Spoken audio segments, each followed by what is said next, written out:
Welcome back to part 8 of gravitation.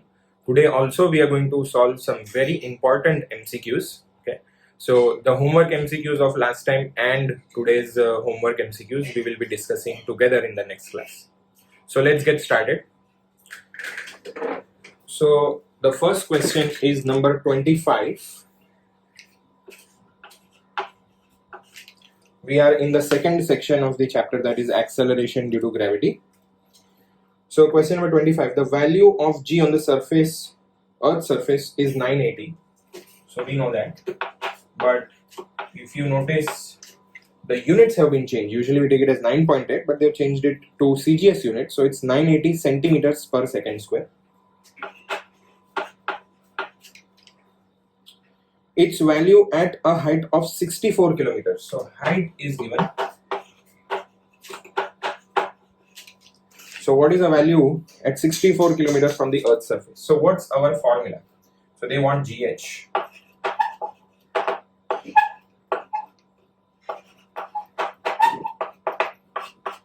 So what should we use? We have three formulae for GH, but this fact that H is 64, it's very less compared to 800 kilometers. So this means that it's a LEO satellite. So if it's a LEO satellite, we can use the formula, the alternate formula, right? GH is equal to G brackets 1 minus 2H by R. Now, for the time being, let's not worry about the units, right? G has been given in CGS and H has been given in kilometers. So let's not worry about the units right now. Before we substitute the value of small g, let's just first substitute the value of H. Because H and R, both of them we know in kilometers, right? So H is 64 kilometers and R is 6,400 also in kilometers. So the kilometer in the numerator and the denominator gets cut, right? So there is no need to convert this kilometer into centimeters, right? Or even this 6,400 into centimeters. So I will just get 6,400 are 6,400. Right. So if I just open up the brackets, right, so I will get G minus, okay, so we have the G into 1 is G minus, this is 2 divided by 100. So I will get G into 2 divided by 100. So now let us substitute the value of G, so it doesn't matter which unit it is. So let's just take 980. 980 minus, we have 980 into 2 upon 100. Easily we can cancel off one of the zeros. So we have now 980 minus, so let me divide by 2 and 10 also. So we will get 98 divided by 5. Okay. So now this is a very simple division which we can do. There is no need, obviously we can't even use the logbook. So 5 ones are 5, remainder is 4. So we will say 5 nines are 45 and the remainder will be 3, and we can say 5 6 are 30. So now a very simple subtraction, and if we do the math we will get the answer 960, right? If I subtract 20 from 980 I'll get 960, but since I'm subtracting 0.4 less, that 0.4 will get added. So we will get 960.4 centimeters per second square. Okay, so that's our answer. So you can pause the video here and copy it down. Alright, so the next one we will solve is 27. So they are saying that if the Earth rotates faster than its present speed, okay, so let's say its present speed is omega 1 and the new value omega 2 is more than omega 1. We talked about omega in the previous lecture, right? Omega is the angular velocity, angle upon time, right? The rate at which the angular position is changing. Okay, so omega 2 is more than omega 1. So what will happen? The weight of an object will be what? So they are asking about the weight, and if you look at the options, in the options they are talking about comparison between equator and poles. So can I say for the equator, okay, phi equator and phi poles. So phi is our latitude. If you remember latitude, right? If this is Earth, then if I consider this as the equatorial plane, and for a given location on Earth, right? If I draw a line joining the location of Earth and center of Earth, then this angle here is what is called as phi, which is the latitude, right? So what can you say about the phi for equator, right? In some MCQs in the previous lecture we discussed that for equator phi is going to be 0 degree, and if this point is here on the pole, right? If it's on the equator it's 0, if it's on the pole then I'm going to get 90 degrees. Alright, so now what is my formula for G dash? Because they are talking about weight of the object, right? So we have to talk about G dash.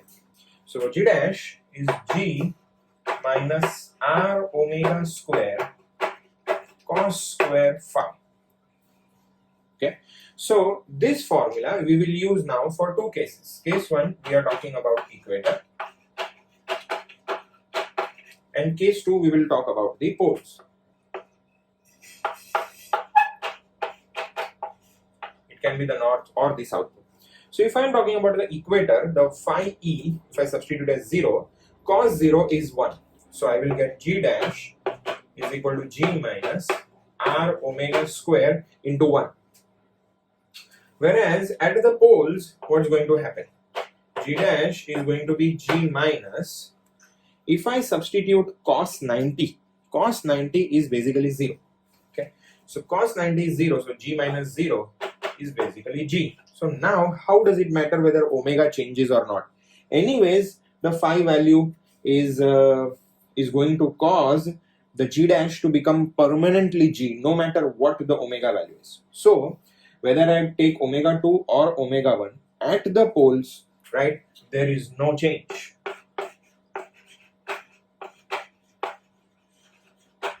There is no change whether omega 1 is considered or omega 2 is considered. But what about the equator? At the equator, the formula is G dash is equal to G minus R omega square now, right? Because cos phi has become 1.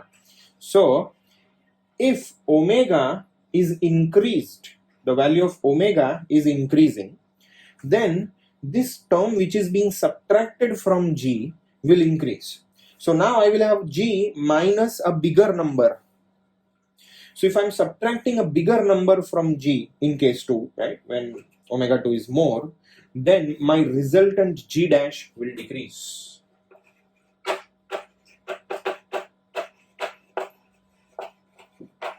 Right? Again, because we are subtracting a bigger number, because omega is more, then G minus a bigger number will ultimately give me a smaller number. Okay, so the answer should be at the equators, at the equatorial plane, in the equatorial plane, the G should decrease and remain unchanged at the poles. So that is option B. Okay, so you can pause the video and copy it down. Next one is question number 30 on the next page. So R is the radius of Earth and omega is its angular velocity. So we know that. Gp is the value of G at the poles. So can you find out Gp then? What will be Gp at the poles? It will be G minus R omega square. Just now in the previous question we talked about it. The cos value, the angle phi for the poles is 90 degrees, right? So cos 90 is 0. So if it's 0, R omega square into 0, so the whole thing is 0. So what remains is G. So Gp is nothing but G on the surface of Earth, right? Okay.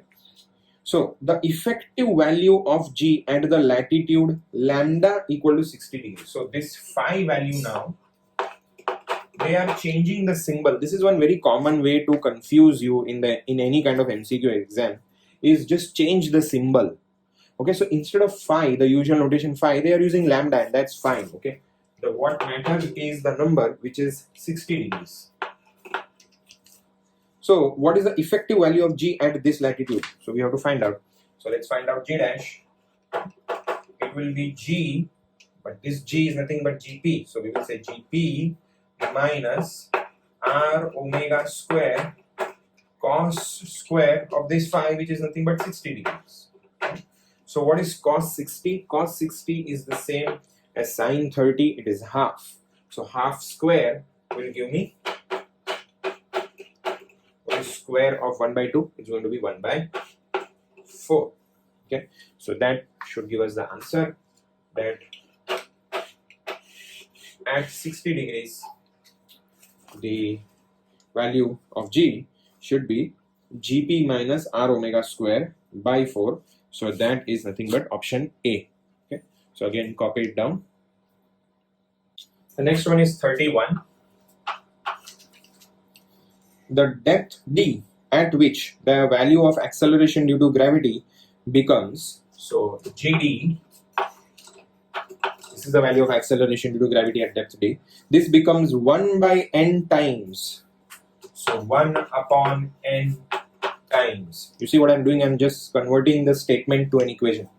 1 by n times the value at the surface, which is nothing but G.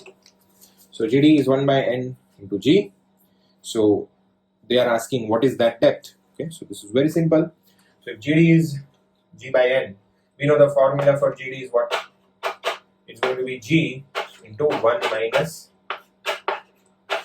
d by r. So if I call this as equation 1 and equation 2, right, then look at 1 and 2, the LHS is the same, so let's just equate the RHS. From 1 and 2 you will get, in any MCQ exam you don't need to write such statements, okay, this is just for your understanding, otherwise you can just solve it straight away, because what really matters is which option you select. Okay, so you will get G by n, 1 by n into G is G by n, is equal to G brackets 1 minus d by r. So this small g gets cancelled off. So I have 1 by n is 1 minus d by r. It is this d that is required. So bring it in the LHS. So minus d by r becomes plus d by r. And this 1 by n, when it goes in the RHS, it becomes minus 1 by n. Okay. So that's it. The d value is going to be, take r in the numerator, you will have 1 minus 1 by n, or if you want you can also take the LCM, which is what they have done. If you take the LCM n, it will be n minus 1 upon n. So that is your option B.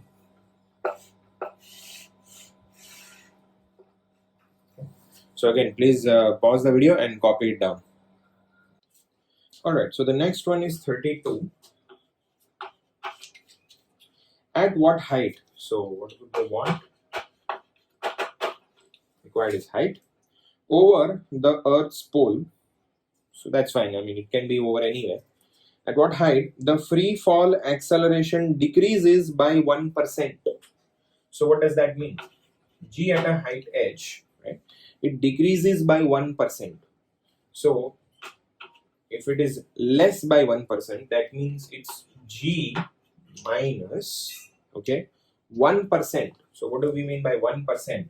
1% means 1 out of 100 of G. Or basically, if you just do the math, it will be, I take 100 as the LCM, I will get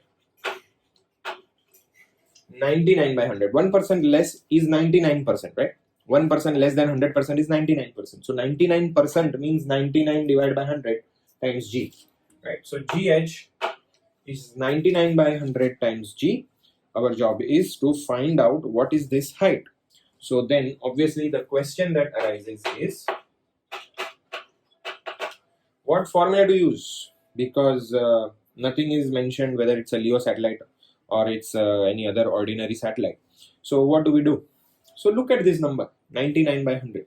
It's almost the same value as small g, right? It's very close to the value of small g. That means the reduction in the g at the height h, right, is very little. That means this satellite must be very close to Earth. And if it should be very close to Earth, that basically means it's a LEO satellite again. this number 99 by 100 itself tells us that it is a Leo satellite. Okay, so therefore our formula is going to be G into 1 minus 2h by r, but it has been given to us that this is 99 by 100 times G. So I can just cancel off the small g and just equate what remains. So 1 minus 2h by r is 99 upon 100. So if I take 2h by r in the RHS, it becomes positive, and take this 99 by 100 in the LHS, it becomes negative, and the 1 remains. So 1 minus 99 by 100. So again, if I take LCM, divide by 100, I'm going to get 100 minus 99, which is 1. So 1 by 100 is 2h by r, or if I just do take r in the numerator and 2 in the denominator, I'm going to get r divided by 2 into 100. So now it's very simple. We know the standard value of radius of Earth is 6,400. Because it is in kilometers, the answer for h will also be in kilometers. So don't touch this kilometer, just let it be like that. And this is 2 divided by 100. The zeros get cancelled off. 64 by 2. Very simple. It's nothing but 32 kilometers. Okay, so that is option A again. Okay, so the next one we will solve is question number 34, which is again based on percentage as the previous one. So at what altitude, okay, what is altitude? Don't mix it up with latitude, right? Altitude basically means height. So at what height in meters, okay, will the acceleration due to gravity be 25% of that of at the Earth's surface? So G at the height h, it's not increasing or decreasing by 25%, it is becoming 25%. Right? So it will be 25%, that is 25 by 100 of the value at the surface. That means it is G, right? So 25 by 100 is nothing but 1 by 4. So we get G by 4. GH is 1/4 of G. Okay. So we need to find out the height. So how do we solve? So again, the same question. Which formula to use for GH? Would it be a Leo satellite? It's becoming 1/4 of G. So if I consider G as let's say round it off to 10, then 10 divided by 4 or 5 divided by 2, right, become 2.5. From 10, it is dropping down to 2.5. Obviously, this satellite is not close to the Earth's surface. It's quite far away. Okay, it's at a very large height. So if it's at a very large height, then I should not use the Leo satellite formula. Okay, and since I want to compare it with small g, I will use the formula GH is equal to G into R upon R plus H the whole square. That's why your choice of formula has to be correct to get the right answer. Okay, and this, by the way, is given to us as G by 4. So you just cancel off the G, and I will have R upon R plus H. The whole square is 1 by 4. So all I have to do now is take square root on both the sides. So if I take square root, I'm going to get R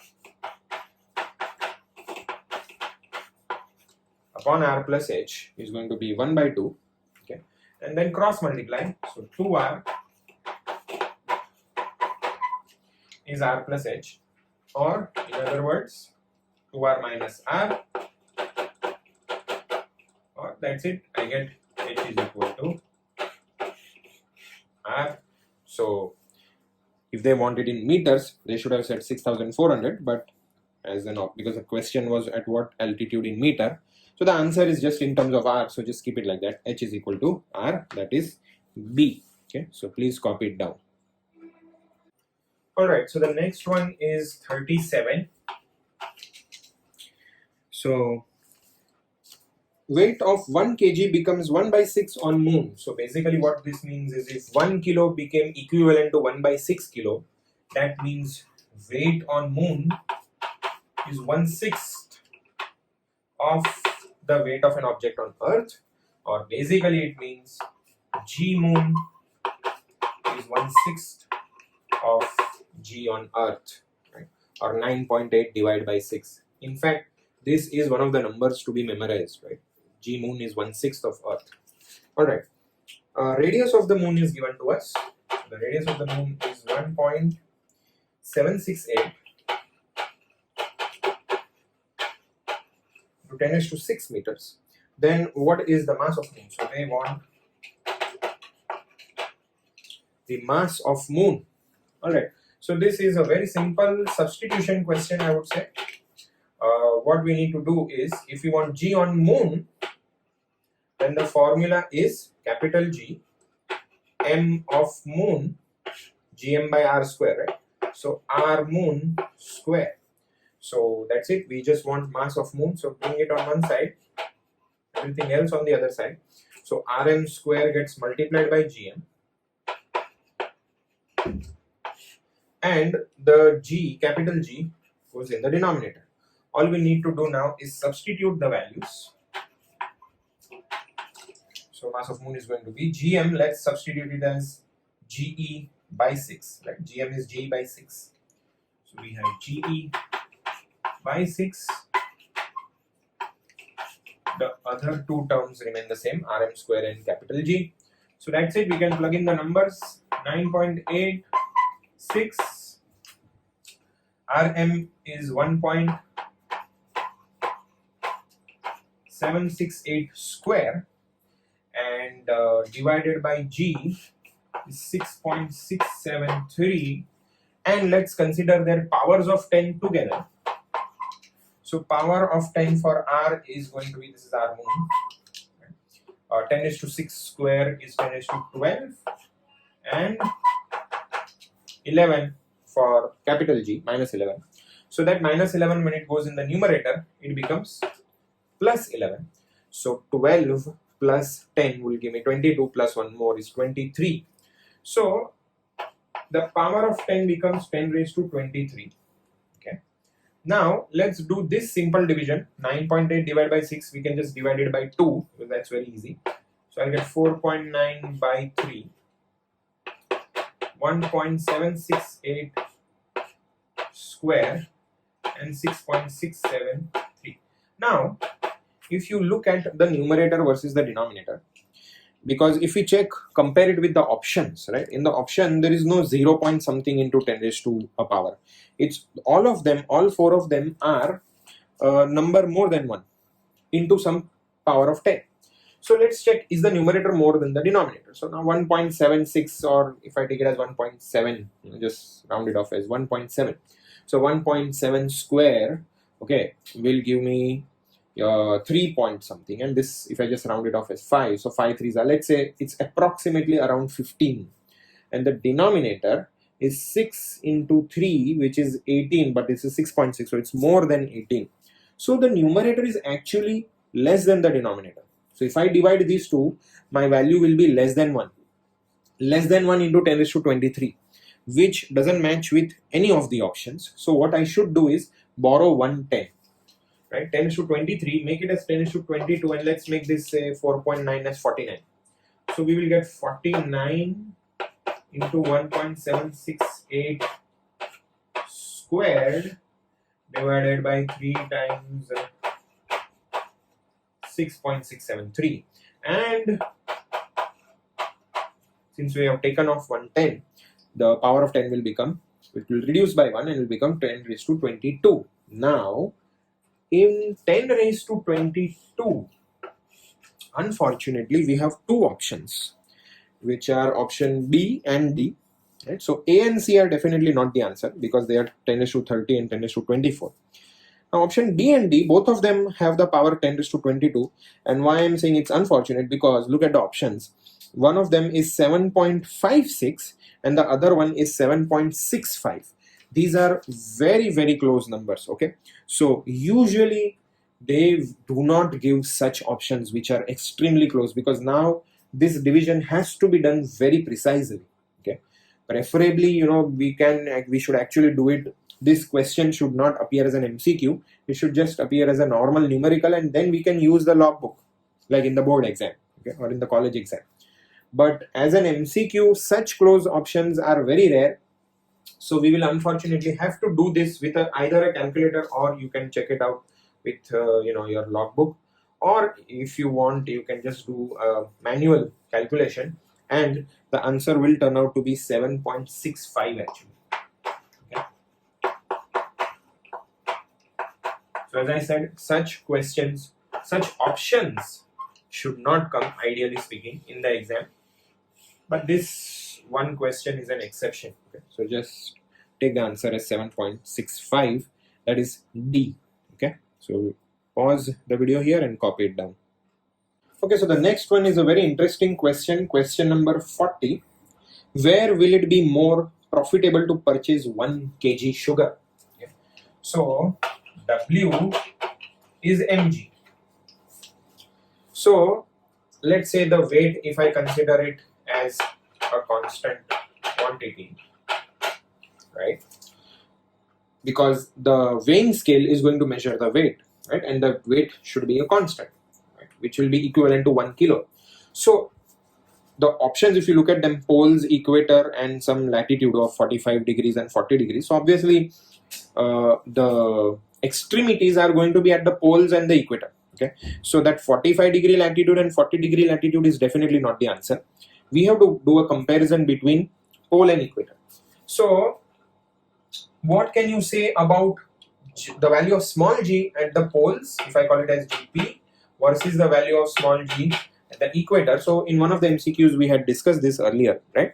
So because the shape of the earth is bulging at the equator and flattened at the poles, right? At the poles the radius of earth is effectively less. So gm by r square, if the denominator is less, the GP value will be more. And at the equator, what happens is, because the radius of earth, it's bulging out, so the radius is more, so the denominator is more, so the fraction value GE is less here on the equator. Okay, so if this product is constant, so if I now talk about m into g, so if I put GP, which is a higher value, then I will get less mass, right?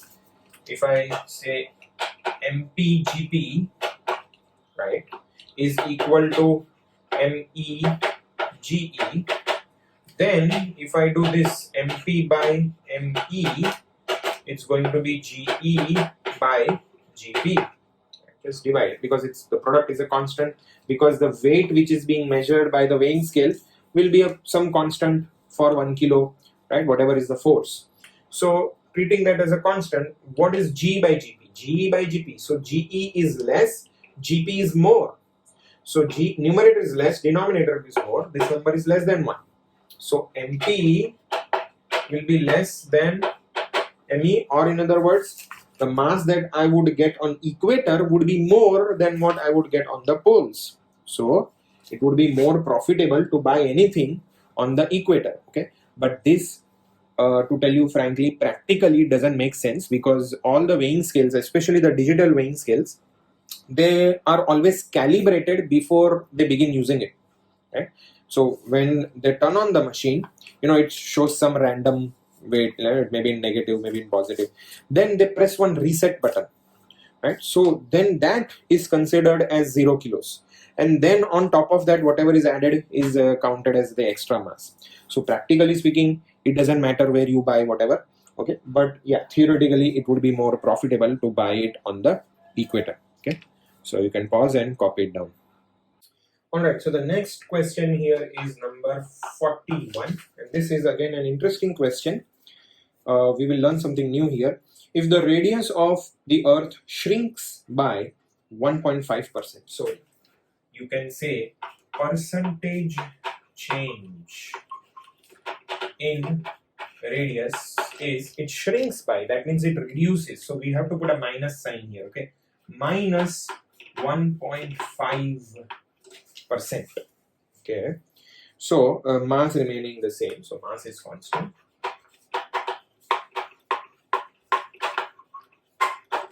Right, their question is the value of acceleration due to gravity changes by what? So required is the percentage change. How do I know they want percentage change? Because look at the options, all 4 of them are in percentage, right? So percentage change in G. Alright, so what's our formula? You know, it's Gm by R square. Or I can say here G, let's replace equal to with proportional sign and remove those quantities which are constants. M is constant, they are telling me, and G is anyways a universal constant. So I'll get inversely proportional to R square, or if you want, you can also write this as directly proportional to R raised to minus 2, which is the same as inversely proportional to R square. Now, how do we solve from here? So, if you have the cards with you, please go to card number B6. Okay, card number B6. This card we are going to talk about percentage MCQs. This is about types of MCQs. One of the type of MCQs is percentage. Okay, so if you have been seeing the lectures since the beginning, right, in current electricity chapter, I had told you that there are some standard types of MCQs in physics, right? So all the MCQs from all the books, you can just categorize them in these standard types. So this percentage change, okay, especially is a very, very common type of MCQ throughout physics. In all the chapters you are going to find it. Okay, so how do we deal with this percentage change? In detail, I will explain it to you later. Right now, for this question number 41, we have to use this fact here at the end, that in the question they have given us a percentage change, right? If you see, just look at card B6, the given percentage change is less than 8%. It's 1.5. 1.5 is less than 8. So I will use that method, right, which is the power factor method. So what exactly is this power factor method? That is described in the next card, right, B7. So I'll just tell you what it is about. Power factor method basically says that if y is proportional to let's say x raised to n. So if y is proportional to x raised to n, then percentage change in y, okay, is going to be n times percentage change in x. That's all we have to do. So we can use that shortcut here because the options also are not very close, right? The options are 1, 2, 3, 4, right? Which are not very close. Very close option would have been 1, 1.2, 1.5, 2, something like that. But these are a little bit far apart. So we can say here, what, G is proportional to R raised to minus 2.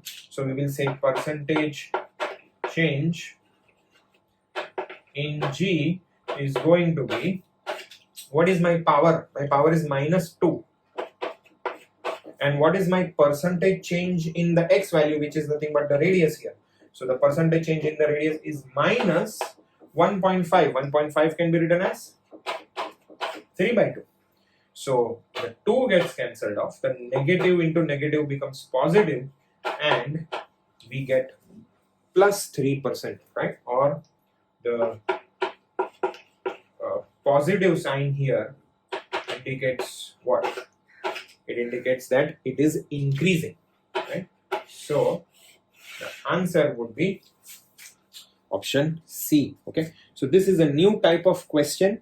In depth discussion about percentage change, I will do it at some other time. Right now, just a part of this card B6 we are using in this particular MCQ. Okay, so this is a very important question. Please note it down. So the next one immediately after that, 42, if you see, is very similar to 41, but in the options they are not asking a percentage. So the question is the radius of Earth contracts or it shrinks by 2%. So the previous question it was 1.5%. So now the radius of Earth, the percentage change in radius is it shrinks. So that means minus 2%. It contracts, right?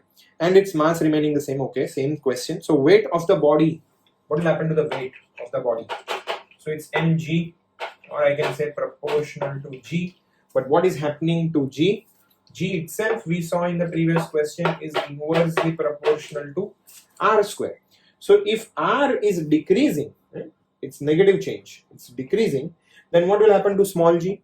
It will increase. So all we have to select is option B, it will increase. We don't have to get a number for it. Okay, so it should be, answer is B, will increase. Okay, so you can just note this down also. Okay, so the next one is on the next page. So question number 60. In between, several of them are homework questions. So I'll let you know the homework later on. So question number 60. Okay, let's solve this one. A man can jump to a height of 1.5 meters on a planet. Okay, so we will say height is 1.5 meters. Then what is the height he may be able to jump on another planet? So let's call this as height 1. So we need to find out height 2, h2, whose density and radius. So density of the second planet and radius of the second planet, they are respectively 1/4. 1/4 is 1/4, and 1/3 1/3 that of planet A. So planet A is the first planet. So I will say rho 2, rho 1 here, and r1. So density is 1/4 of the previous value, and radius is 1/3 of the previous radius. Okay, so we need to find out till what height he can jump on this planet. So let's just call it as h2. Alright. So before we start worrying about height, okay, first let's just talk about small g, because small g on the surface of this planet and the two planets, right, they are going to be different. So what is our formula for small g? It is gm by r square. So because they are talking about density, that is a very clear hint given to us that we should deal with this mass here. So this capital M, mass, can be replaced with density into volume, and the volume is 4/3 pi r cube, considering Earth is a sphere. So r square gets cancelled off. So we are left with small g being how much? 4/3 pi rho g r. Right, 4/3 pi rho g and r. Now in this 4/3 pi, the density rho, right, and capital G, right, and r, of these terms rho and r, these are the two terms which are variables. 4/3 pi and g are constants. So if I just replace the equal to sign with proportional sign, I can say it's proportional to rho r. So if I want a comparison of small g, I can now take a ratio g2 by g1.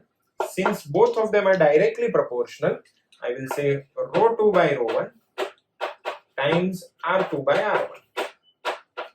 What is rho 2 by rho 1? We can see from the given value, rho 2 by rho 1 is 1/4. And what is r2 by r1? It's 1/3. So basically I get g2 by g1 is 1/12. Now let's talk about the actual question. What they are talking about is the jump.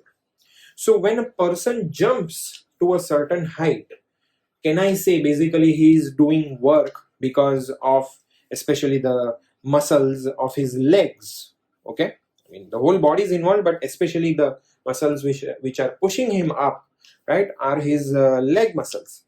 So he's doing some work, and his ability to do work, right, how much work a person can do will depend on how strong his leg muscles will be, especially for jumping, right?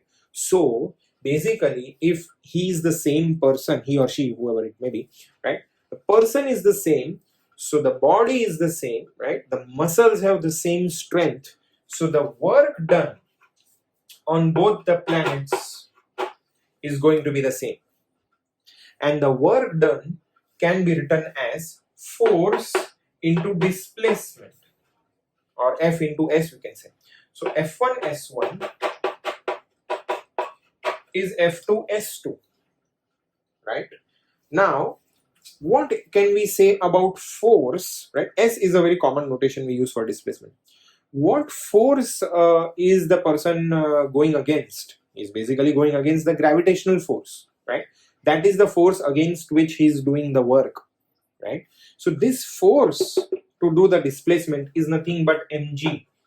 M remains the same, so is going to be mg1, his own weight, basically the person's own weight, mg, and the displacement is the height to which he is jumping, so you can say h1, right? So F1 is mg1 and S1 is h1, right? We're just changing the notation for S. Instead of S we are writing h, and F2 will be mg2 and this will be h2, right? And m gets cancelled off. But before cancelling off m, if you just look at it, basically mgh, if you want to explain it in another angle, right, mgh is nothing but potential energy. So basically he has some energy, the person has some energy, and when he jumps up, right, his muscle energy is getting converted to gravitational potential energy. Is basically the potential energy of the body increases because the body goes to a height h. So where did that potential energy come from? It came from the muscles of the person. So that energy of the muscle is the same. So the potential energy in both the cases will be the same. That's another way to understand the same question. Okay. So then the m gets cancelled off and that's it. We got the answer. H2 is going to be G1 by G2. G2 in the denominator times H1. So that's it. We know the number. G2 by G1 is 1 by 12. So G1 by G2, the reverse of it, right, is going to be 12, not 1 by 12, it's 12 upon 1 times H1, and the H1 value is 1.5, which is nothing but 3 by 2. So I can say 2 6. Okay, so I'm going to get 18 meters on this new planet. So the answer should be C. Okay, so please pause the video and copy it down. Okay, so the last one for today is number 64. Acceleration due to gravity is g at a point distant r, small r, from the center of Earth. Then what can you say about the relation between g and r? They want. And what is this small r? They are saying this small r is nothing but, it's less than capital R. That means what? That means we are inside Earth, or we are within Earth. That means we are at a depth. Okay, so small r again is what? It is the distance from the center of Earth. Okay, so if I consider the diagram, so if this is the center of Earth and this entire distance, okay, from the surface to the center, this distance can be called as capital R. But from the surface, if the person is at some depth d, then the distance from the center of Earth becomes this whole capital R, right, minus d, and this is our value of small r. This is nothing but small r, because small r is the distance of that person from the center of Earth. So object from center of Earth, this distance is small r, which is nothing but capital R minus the depth d. So that is the equation I get from the diagram, or in other words, small d can be written as capital R minus small r. So now we already know what is the formula for GD. It's going to be G brackets 1 minus d by r. So all we have to do is put this value, substitute this d with this, right? So we have G brackets 1 minus, denominator is r, but the numerator, instead of small d, I'm going to put capital R minus small r. So open up the brackets here, right? So you will say G 1 minus, yeah, I have r upon r, right? R upon r is 1, and minus minus becomes plus small r by capital R. So this plus 1 minus 1 gets cancelled off, and we are simply left with GD, open up the brackets again, is nothing but G R by R. This G is on the surface of Earth. So I can say now GD, small g is a constant, capital R is a constant, it's proportional to small r. In fact, this was the reason why, if you remember, when we were plotting a graph of small g versus r, especially when we were, if this is capital R and you are talking about within Earth, inside Earth at a depth, then we considered the graph as a straight line. Why was it a straight line? Because the equation is this, GD is proportional to R, or basically, if you remember, I had told you the degree for R is 1. So whenever the degree is 1, you always get a straight line. Okay, so basically the answer for this question should be option A. Okay, G is, it should be GD, not small g, but let's just looking at the options, right, we will choose option A. Okay, so that's all for today. See you in the next class.